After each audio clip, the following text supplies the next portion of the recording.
먼저 하나 하고 갈게요.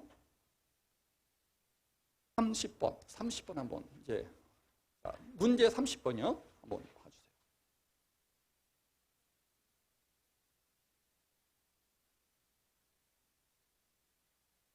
30번 읽어주시죠. 시작.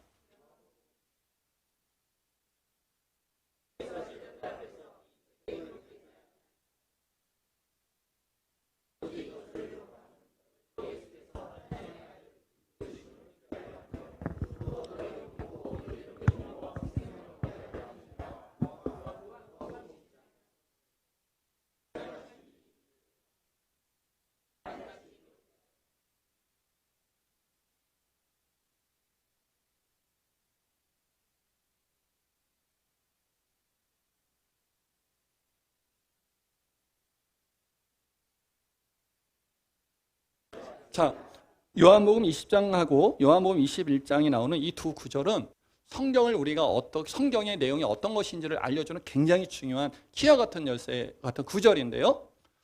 많은 분들이 방금 전에 유신 진화론, 창조론, 진화론 이야기가 나오면 자꾸만 어떻게 해서라도 성경을 가지고 그러한 주장들을 이해시키려고 하는 시도를 하게 되는 거예요.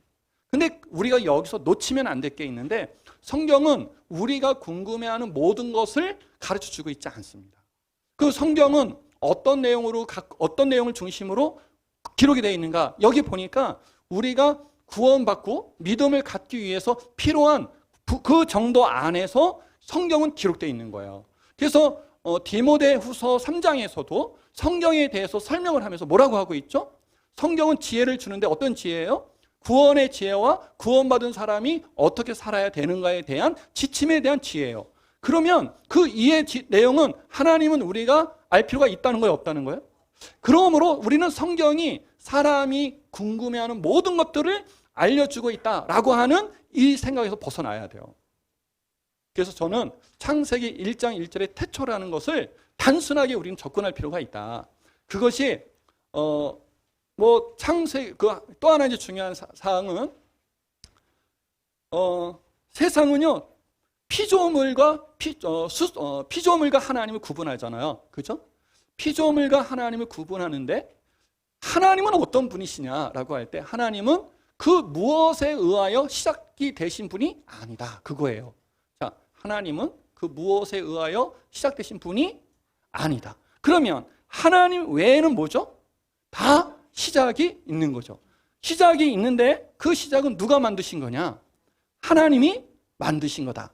그래서 하나님께서 스스로 계시고 무엇에 의하여 만들어지신 분이 아니다라는 분명한 확신, 그 내용에 근거해서 우리는 그 외 것은 전부 다 피조화된 거다. 그렇다면 태초라고 한 것은 하나님께서 하나님 외의 것을 창조하기 시작한 그 찰나로 우리가 이해하시면 되겠다라는 거예요. 자, 제가 지금 성경적으로 이게 맞아 그렇게 하지 않았어요. 그죠?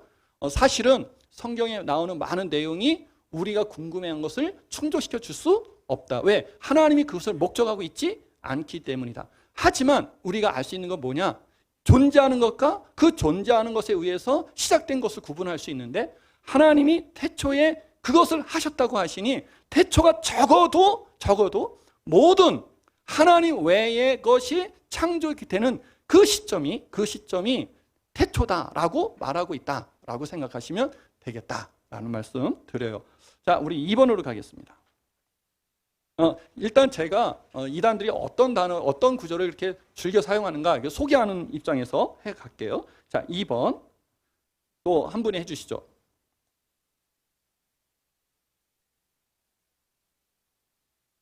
자, 이것도 여러분 이제 들어본 적 없어요? 이것도 이제 이단들, 신천지나 이런 사람들이 가장 성도들을 자기들의 그 성경 공부로 이끌어가기 위해서 써먹는 내용 중 하나예요. 자, 창세기 1장에 빛이 있고 그 빛을 하나님 만드셨는데 또 뭘 만드셨죠? 광명을 만들었단 말이에요. 광명을. 그리고 낮을 주관하는 것과 밤을 주관하는 걸 만들었어요. 당연히 낮을 주관하는 것은 해예요. 밤을 주관하는 건 뭐죠? 그러면 앞에 빛은 뭐죠? 빛 그 자체, 그죠? 자, 그러므로 이 사람들은 이걸 갖고 어떻게 표현을 하냐면 창세기 1장 1절에 빛과 빛이 있는 것 같아 보니 이것은 그냥 단순하게 빛, 태양 이렇게 이해하면 안 된다. 이것은 전부 다 비유로 되어 있는 것이다. 그래서 태양과 달과 해와 달과 별 무엇이? 여러분 떠오르는 거 없어요? 해와 달과 별? 자, 다 같이 해와 달과 별 떠오르는 거 있어요? 없어요? 있죠. 뭐 있을까요? 야곱과 관련해서 요셉 그러니까요. 자, 요셉이 뭐라 그랬죠? 자, 야곱은 뭐예요? 해. 야곱의 부인 별. 애들은 달. 그래서 해와 달과 별. 요셉이 뭐 할 때? 꿈 꿨을 때 해와 달과 별이 뭐 하고 있죠? 절하고 있잖아요. 그걸 통해서 신천 사람들은 창세기 1장에 나오는 해와 달과 별은 실제 해와 달과 별이 아니라 민족의 족장을 말하는 거다. 이렇게 얘기하는 거죠. 그래서 목자, 전도자, 그 다음에 성도들. 신천지도 해가 있고 달이 있고 별이 있다. 이렇게 말하는 거예요. 그러니까 이 사람들이 단순하게 빛을 설명하는 게 아니에요. 단순하게 빛을 설명하는 게 아니라 이러한 우리가 미처 생각하지 못한 부분을 끄집어내서 빛이 두 개인데 이거 둘 다 어떤 게 태양이야? 앞에 게 태양이야? 뒤에 게 태양이야? 뒤에 게 태양이면 앞에 빛은 뭐냐? 따라서 우리는 이대로 읽으면 안 돼. 이것은 비유로 읽어야 돼. 그럼 비유로 읽을 때 해와 달과 별은 뭘까? 여기 한번 읽어봐 하고 요셉이 꿈 꿨을 때 해와 달과 별이 절한 거 보니 그 해와 달과 별이 뭐지? 해는 족장. 그런 식으로 이제 설명을 하는 거예요. 그래서 이 창세기의 빛이 무엇인지 강명체가 무엇인지 단순하게 우리가 이해를 해야 되는데 저는 이거 알까요? 모를까요? 1장 빛이 있으라 했을 때 그 빛이 무엇인지 저는 알고 있을까요? 모를까요? 저도 몰라요. 정확하게 아는 사람이 없어요. 근데 아까 뭐라 그러셨죠? 빛의 그 자체라 그랬죠? 여러분 제가 생각해 봤어요. 하나님은 빛이 있어요? 없어요? 하나님 빛이시잖아요. 그러니까 하나님이 계시면 화나시잖아요. 그죠? 근데 그 하나님이 빛이 있으라 했으니 하나님이 갖고 있는 그 영광의 빛은 자, 하나님의 빛은요 처음부터 있을까요? 없을까요? 그런데 갑자기 빛이 있으라 그랬으니까 그 빛은 하나님 영광의 빛일까요? 아닐까요? 아닌 거죠. 그것이 아니면서 빛의 근원 그런 정도로 우리는 알 수밖에 없어요. 그러니까 문제가 뭐냐면 잘 알지 못하고 누가 가르쳐도 정확하게 무엇이다라고 설명하고 있지 않으니까 이단들은 그런 거면 끄집어내다가 이런 식으로 만들어내는 거예요. 자, 오늘 여기에 신천지가 있다면 뭐라고 지금 저한테 얘기할 것 같아요? 목사님 지금 뭐라고 그랬죠? 그 빛이 있으라는 그 빛이 뭔지 정확히 모른다 그랬잖아요. 신천지 와보세요. 그 정확히 알 수 있다고요. 그 정확히 알 수 있는 이유가 뭐지? 그게 뭐지? 성경은요 비유로 풀어야 돼요. 비유로. 그러니까 그냥 빛 강명체 그렇게 가면 안 되는 거예요. 하고 다른 구절과 연결을 시켜서 가니까 성도들이 그 말 속에 끌려갈 수밖에 없는 거예요. 자, 제가 답답해요? 신천지가 답답해요? 아니죠. 다시 할게요. 제가 답답해요? 신천지가 답답해요? 그게 우리한테 있는 거예요. 자, 성도들이 알아야 돼요. 아셨죠? 자, 다시 한번. 제가 답답해요? 신천지가 답답해요? 왜 제가 답답한데 여기 제 말 듣죠? 왜 그럴까요? 모르는 거냐 모른다고 하면 돼요? 근데 누구는 안다 그러잖아요. 그러니까 끌려가는 거죠. 그러면 그런 사람들을 만났을 때 해결할 수 있는 방법이 있는가? 있어요. 그 말을 계속 들으면 뭐가 보인다고요? 충돌이 보여요. 그래서 걔네들은 1장 전체를 비유로 풀어요. 그래서 씨, 나무, 새, 그 전부 다 씨, 나무, 새가 아니에요. 씨는 말씀, 나무는 사람, 새는 천사 이렇게 가는 거예요. 그런데 문제가 돼요. 그 안에 충돌하는 게 발생한다고요. 사람이 뭘 뿌려요? 씨를 뿌려요. 근데 나무가 뭐라 그랬죠? 사람이라 그랬잖아요.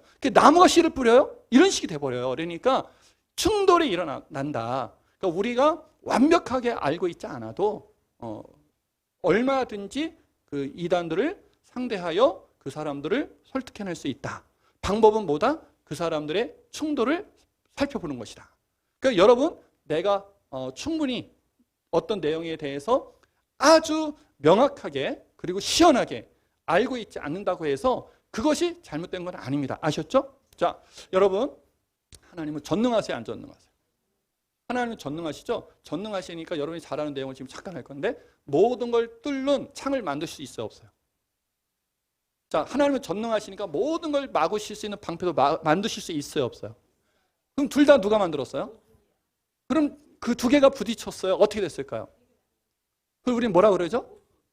그러면 하나님의 전능하심에 문제가 있잖아요. 어떻게 된 거죠?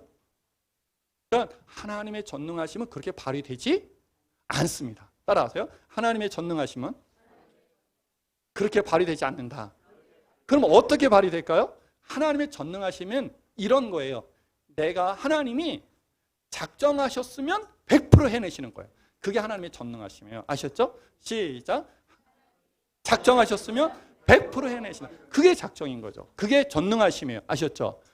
그러므로 우리가 이런 부분을 잘 이해하고 있으면 전체적 개념에서 중요하다, 유익함이 있어요. 자, 이제 뭐 그럼 앞으로 계속 목사님 모른다 뭐라 그러면 어떻게 하지? 그럴 수도 있는데 꼭 그렇지는 않습니다. 근데 하나 어려운 거 또 하나 할게요. 3번 시작.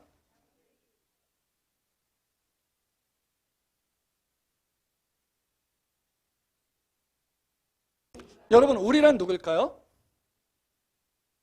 삼일체 하나님이라고 여러분 너무너무 당당하시잖아요. 그죠? 근데 하나님의 교회 안상홍 중이네. 거기서는 우리는 누구일까요? 안상홍 중인에서 우리는 누구일까요? 아버지 하나님, 어머니 하나님. 자, 여러분, 자, 하나님이 우리의 형상으로 누굴 짓자 그랬죠? 사람을 졌는데 사람을 지어놓고 보니 누구와 누구예요? 여자와 남자잖아요. 여자와 남자를 저는 거 보니 하나님도 어떤 하나님이 있고 어떤 하나님이 있을 것이다. 그게 걔네들의 핵심이에요. 그리고 여기서 우리는 우리가 무엇인지 알 필요가 있는 거죠. 그죠? 자, 우리가 하나님의 형상 그럴 때 우선 하나님은 무엇이다? 영이시다. 영이시니까 무엇이 없으시다? 형체가 없으시다. 그러므로 하나님은 남자 형태도 아니고 여자 형태도 아니고, 그러므로 중성일까요? 아닐까요? 요즘에 이제 뭐 동성애하는 사람들이 하나님이 중성이다 이렇게 아니죠? 자, 하나님은 성의 개념이 없으세요. 그러니까 하나님은 그런 하나님이신데, 그러면 그런 하나님이 우리의 형상 그럴 때 그 형상은 뭘까? 우리는 에베소에 잘 알고 있는 것처럼 에베소서에 나오는 말씀을 가지고 우리가 그 형상이 무엇인지 아는데 그거 잠깐만 읽어보려고 해요. 자, 우리 에베소서 한번 찾아보겠습니다. 4장 24절.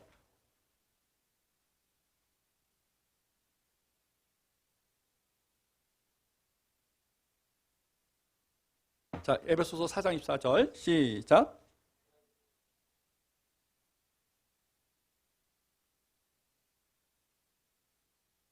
다시 한번 시작.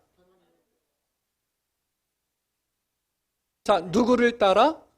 하나님을 따라. 누구에게 하는 말이냐면 하나 다시 한번 찾아볼게요. 골로새서 3장 10절.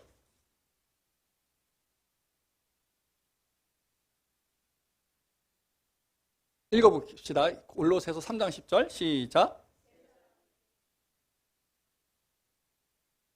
자, 새 사람을 입었으니 누구의 형상을 따라?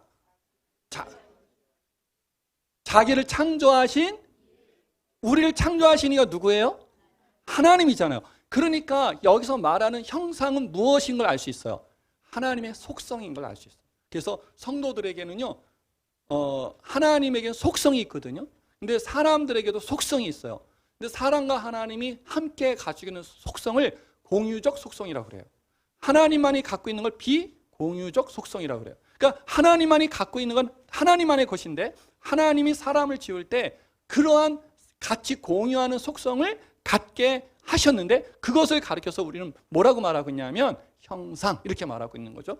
골로새서 3장 10절하고 에베소서에 우리가 읽은 말씀하고 연결을 시키면 그렇게 나와요. 그러면 쉬워져요. 뭐가 쉬워지냐?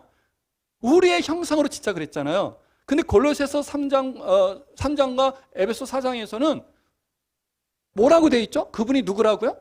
하나님. 그러니까 우리라고 하는 그 범주 안에는 누구만 있어야 되는 거예요?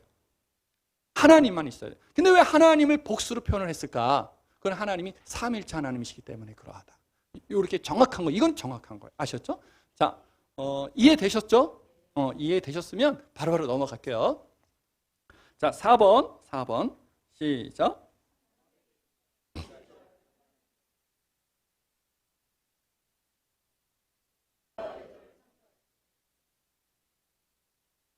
자, 제가 이미 말씀드렸죠? 그죠? 오케이. 5번.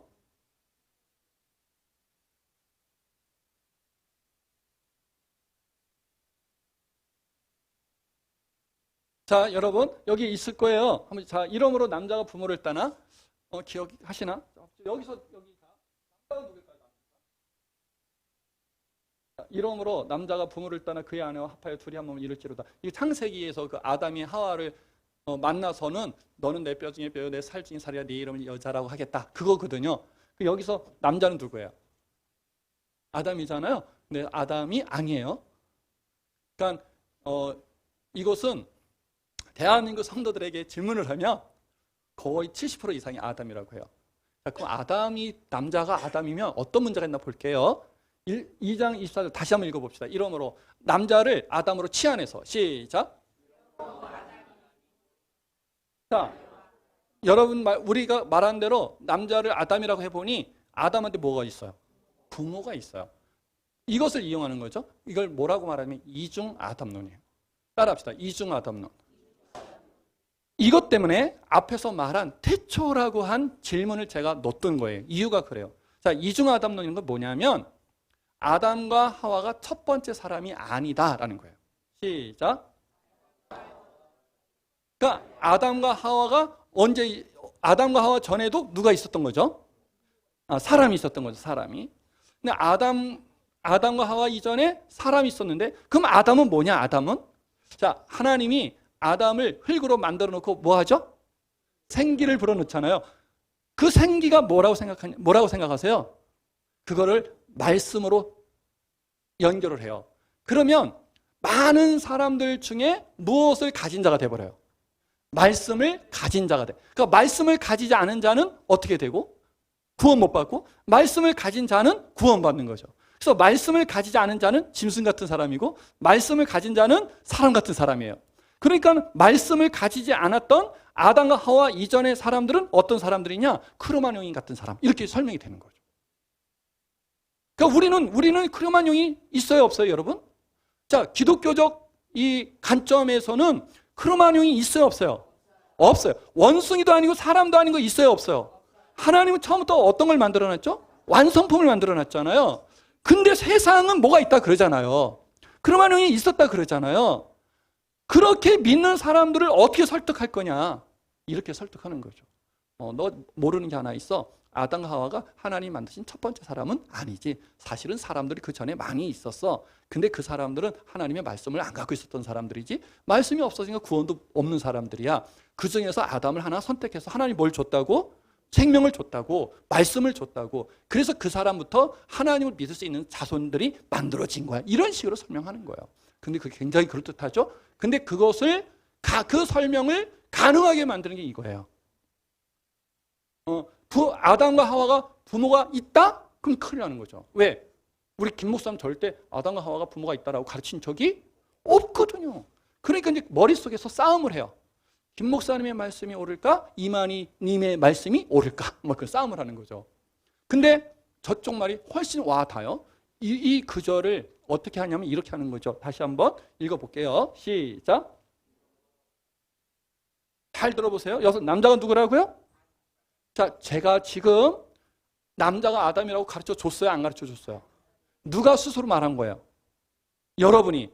저는 뭐만 했죠? 성경 구절을 안내만 한 거예요. 안내만 했는데 여러분 스스로 아담에게 뭐가 있다라고 증언해버린 거예요. 부모가 있다고. 그럼 누군 잘못 가르친 거죠? 김 목사는 잘못 가르친 거죠. 윤 목사도 잘못 가르친 거죠. 그죠? 그래서 삼일교를 떠나 신천지로 가는 거예요. 자, 그러면 이걸 그거 아니야 라고 이제 반박을 해야 되잖아요. 그럼 이거는 자, 이러므로 남자가 부모를 떠나 해서 남자는 누구냐 라고 했을 때 아담이 아니에요. 누구예요? 자, 2장 23절까지는 하나님이 사람을 만든 과정을 설명을 했어요. 이 2장 24절은 누구의 말이냐면 모세의 말이에요. 그러니까 하나님이 이렇게 남자와 여자를 만들어 놨어. 알았지? 그러니까 얘들아가 누구예요? 모세 앞에 있는 이스라엘 사람들. 너희 중에 누구는 남자는 누구를 떠나? 이게 그 말씀인 거예요. 아셨죠? 자, 이거 정확히 알고 있으셔야 돼요. 그러니까 혹시 신천지를 만나면요, 이 얘기 진짜 많이 해요. 이거 굉장히 성도들이 그냥 추풍 낙엽처럼 쓰러뜨리는 구절 중에 하나가 이거거든요. 왜? 성도들이 알아서 저 남자를 뭐라고 하는데 아담이라고 하니까 문제가 있는 거죠. 자, 그래서 여러분이 정확히 알고 있어야 합니다. 누군가 와서 24절의 말씀이 남자가 누굴까? 그럼 뭐라고 할까요? 따라하세요. 너 신천지에서 왔구나. 시작. 근데 너 바보야. 왜 바보지? 이거는 모세의 말이거든. 이거 알고 계셔야 돼요. 아셨죠? 자, 그렇죠. 근데 문제는 이렇게 나 잘 몰라. 그러면 돼요. 아, 내가 그걸 어떻게 알겠어? 그럼 끝나는 거거든요, 사실은. 근데 꼭 아는 체를 해. 누가? 내가. 뭐라고? 아담이야. 그것도 몰라. 이러고 있어요. 그렇게 되면 아담에게 부모가 발생하는 거죠. 그러한 사상을 갖고 있는 걸 이중 아담론이라고 해요. 근데 여러분, 목사님들 중에 이중 아담론의 사상을 갖고 있는 사람이 적지 않습니다. 김기동. 목사님도 아니죠. 그죠? 기다리니까.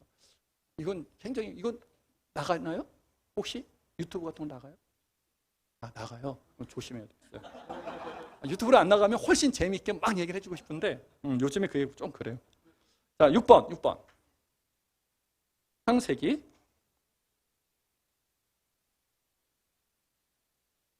자, 여러분, 에덴 동산에 있던 선악을 알게 하는 나무의 과일. 그건 진짜 과일일까요, 아닐까요? 사과일까요, 아닐까요? 뭐예요? 그쵸, 몰라야 되는 거예요. 아셨죠? 몰라요. 자, 선악을 알게 하는 나무가 실제 나무인 것은 확실하다. 왜 우리는 그걸 나무라고 하죠? 성경에 있으니까. 너 무식한 거 아니야?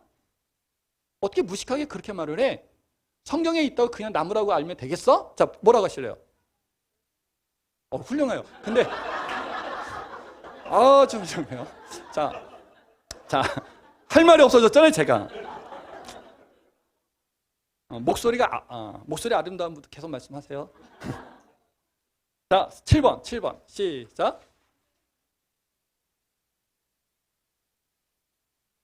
여러분, 창세기 3장에 뱀이 등장하잖아요. 그 뱀은 진짜 뱀일까요? 가짜 뱀? 아닐까요?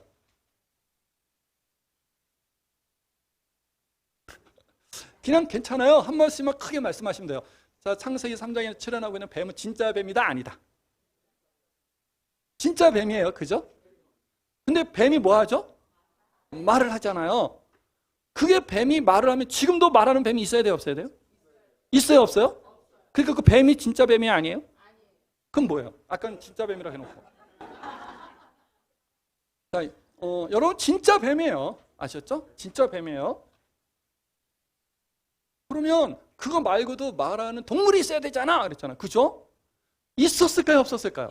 언제요? 네?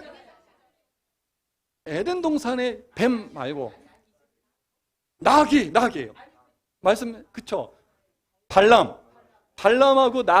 낙이 타고 가다가 끝까지 고집 부리니까 낙이가 뭐 하죠? 야! 하고 말하잖아요. 거기에는 나귀가 어떻게 말을 하게 했는지 적혀 있어요. 어떻게? 하나님이 마귀의 입을 빌려 말씀한 거죠. 그러니까 뱀도 사단이 뱀을 활용하여 말하게 한 거예요. 그러나 중요한 것은 뱀은 실제 뱀인 건 확실하다. 그런데 이걸 어떻게 하냐? 왜 이걸 이제 하냐? 뱀이 실제 뱀이 아니라고 말하고 싶은 이단들이 많은 거예요. 그럼 뭐냐? 유대인들을 향해서 예수님 뭐라고 그랬죠? 이 독사들아, 이 뱀들아 그랬잖아요.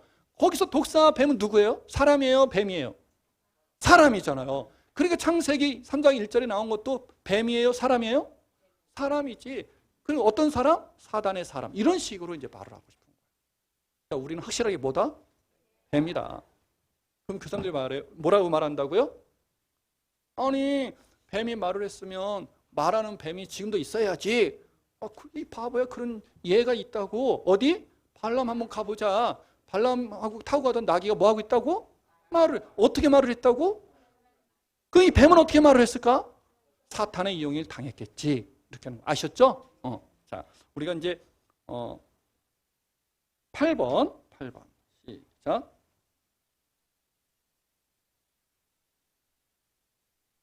자, 이거 자, 선악을 알게 하는 나무는 진짜 있었어요, 없었어요? 생명나무는 있었을까요, 없었을까요? 생명나무의 과일은 있었을까요, 없었을까요? 자, 화염나무로 화염불로 막은 이유가 뭐예요? 타락한 상태에서 무엇을 막을까? 생명나무를 먹을까 하여. 그러니까 이것도 과일이다. 그런데 잠언서에 보면, 그리고 요한계시록에 보면 생명나무라고 하는 단어를 활용하여 표현하는 게 있다고요. 우리 하나만 볼게요. 잠언서 하나 볼게요.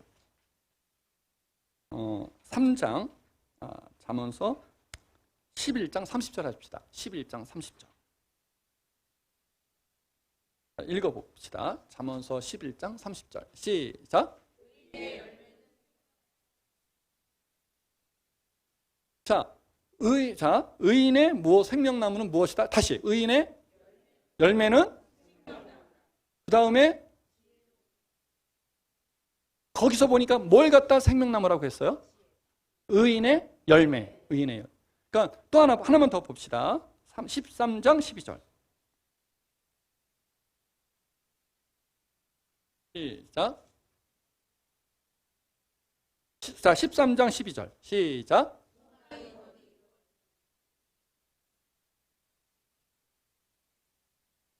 자, 뭘 갖다 생명나무라 그랬어요? 그러니까 결국 여기서 말하는 생명나무는 우리가 알고 있는 그 생명나무가 아니고요. 생명나무와 같이 그에게 생명력을 주어주는 하나의 비유로 설명하고 있는 거예요. 그러니까 잠언서를 가지고 창세기의 생명나무를 설명하면 안 되는 거예요. 자, 요한계시록 걸 하나 보자고요. 요한계시록 22장 2절. 요한계시록 22장 2절. 시작.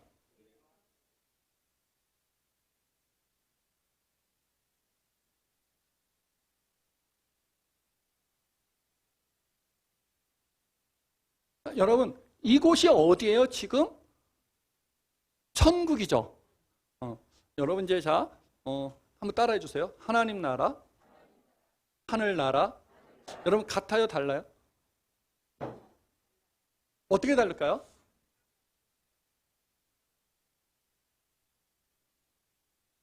응. 자, 지금 이제 거의 99점 이렇게 맞으셨는데, 자, 성경은 하나님 나라와 하늘 나라를 동일하게 다뤄요. 근데 차이를 갖고 활용을 해요. 하나님의 나라는 통치적 개념이었어요. 통치적 개념. 그러니까 여러분, 저와 여러분은 지금 하나님 나라 들어가 있어요, 안 가 있어요? 우리 구원 받았어요, 안 받았어요? 구원 받았다면 하나님 나라 들어가 있는 거잖아요. 근데 우리는 나중에 죽으면 어디 간다 그래요? 왜 하늘나라라는 표현을 쓰고 하나님 나라라는 표현을 안 쓸까요? 그 하늘나라는 물리적, 장소적 개념으로 설명이 필요하기 때문에 그래요. 그 설명이 왜 필요하냐? 우린 구원받았지만 아직 어디에 있으니까? 이 땅에 있으니까. 이 땅에 영원히 있으면 그 편이 안 써질 텐데 이 땅에 영원히 있어요, 안 있어요? 자, 죽으면 어디 가죠?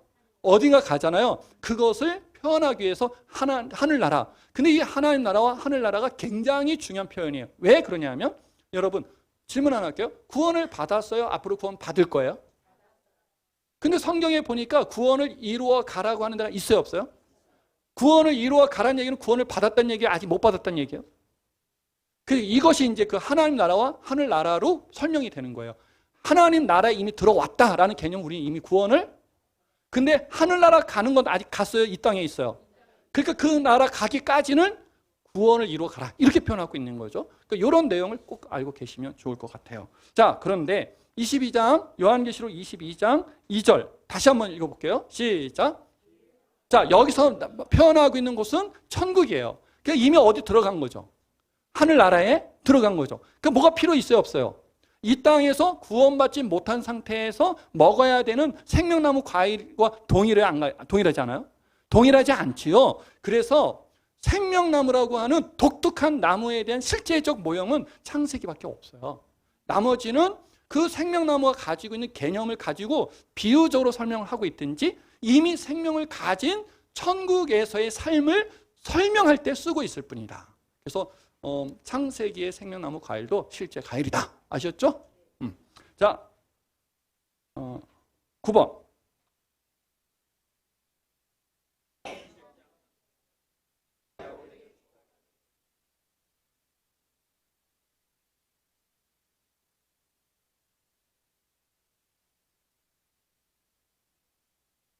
자, 이건 이제 신천지나 이런 데서 정말 잘 써먹는 건데, 신천지는요, 교회 와서 너 신천지 아니야? 그럼 뭐라고 말해요?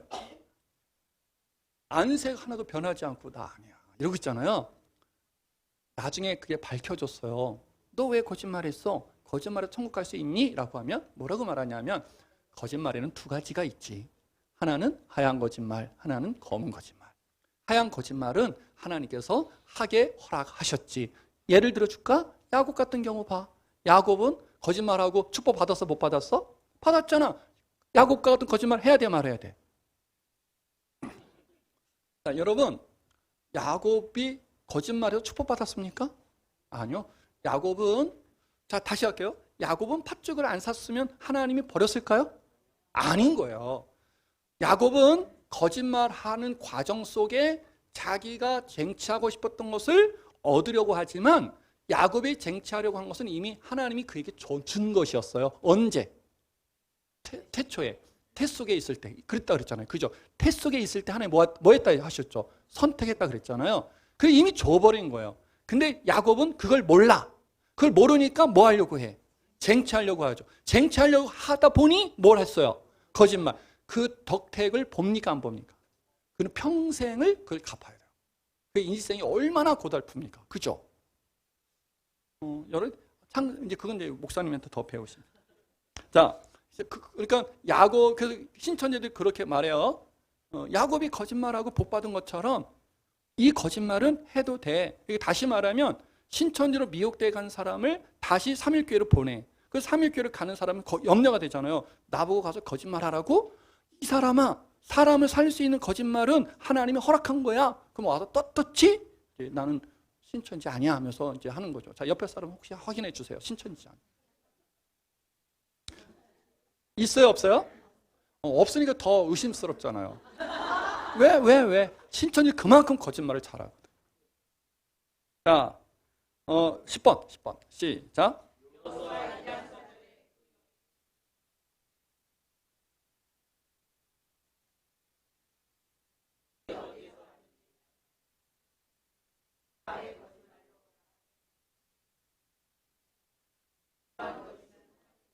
자, 여러분이 라합 같은 입장이면 거짓말 했겠어요, 안 했겠어요?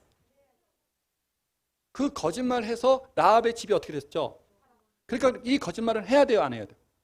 그런 법은 없어요. 우선 근데 제가 아까 처음 시작할 때 정답을 얘기하기보다는 뭐가 더 중요하다 그랬죠? 그들이 갖고 있는 내용 중에 충돌, 그죠? 그러니까 여러분 라합은 잘 보세요. 라합의 식구들이 구원 받았잖아요. 근데 그 라합이 거짓말하는 시점은 성도의 신분입니까? 아닙니까? 그러니까 우리한테 해당돼요? 안 돼요? 안 되는 거예요. 아셨죠? 어때요? 이거 하나님께서 너 답 잘했다 그럴 답이 아니에요? 아니에요. 근데 누구는 엿먹일 수 있어요. 걔네들은 좀 당황하게 만들 수 있죠. 그죠? 그러니까 따라하세요. 라합이 뭐 할 때? 거짓말하는 그 찰나 그들은 성도였다 아니었다? 아니었다. 나는 지금 성도도 아니다. 근데 뭐 하라고? 그게 말이 돼? 아셨죠? 오케이. 그 다음에 11번.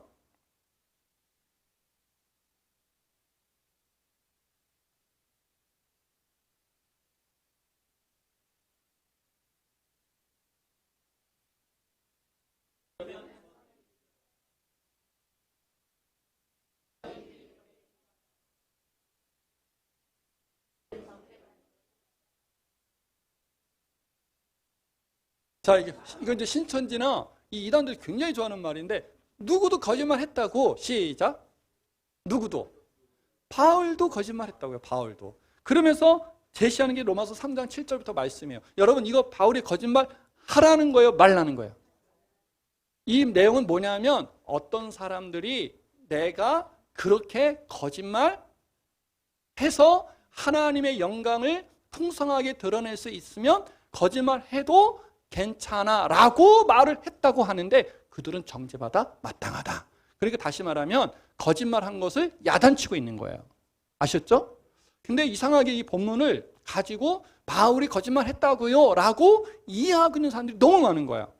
자, 바울은 그렇게 말하고 있지 않아요. 아셨죠? 오케이. 이해했죠? 12번.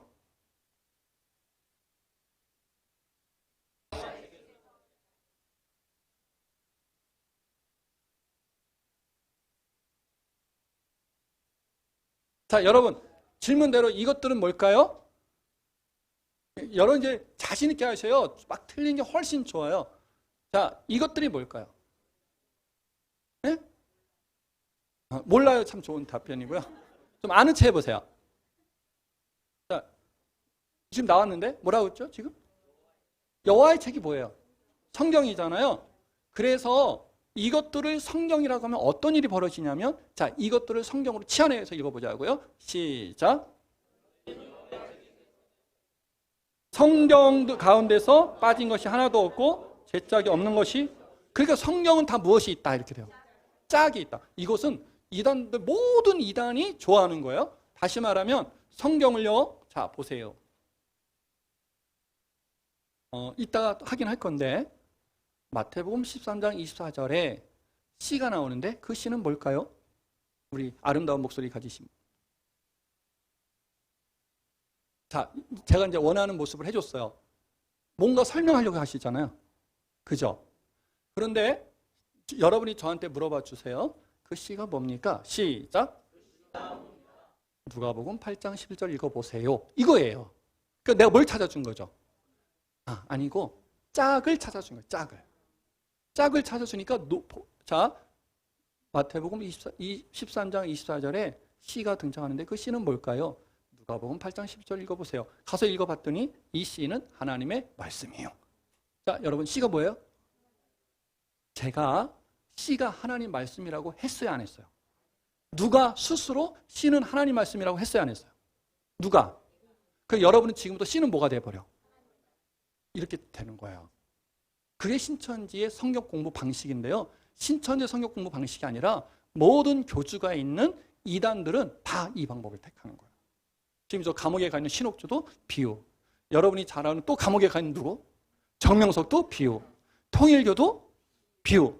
비유 안 쓰는 교주가 있는 이단은 하나도 없어요. 왜? 비유를 써야 자기를 정당하게 만들 수 있기 때문에. 근데 그 사람들이 가장 중요하게 여기는 구절 중에 하나가 지금 우리가 읽은 이거예요. 이걸 보여주면서 이걸 읽어주면 성도들은 알아서 스스로 답변을 해요. 아, 말씀에 무엇이 있구나. 짝이 있구나. 그럼 물어봐요. 목사님. 마태복음 13장 24절에 시가 뭐예요? 그럼 목사님은 그 시는 말이지 이렇게 나오거든요. 근데 신천지 뭐라고 말한다고요? 누가? 어느 쪽 신뢰도가 훨씬 높아요? 그게 훨씬 높죠. 더군다나 그 행동을 근거가 되는 말씀이 여기 있으니까. 왜? 말씀에 뭐가 있다고 했으니. 그래서 여기에 말씀은 성경이 아니에요. 아셨죠?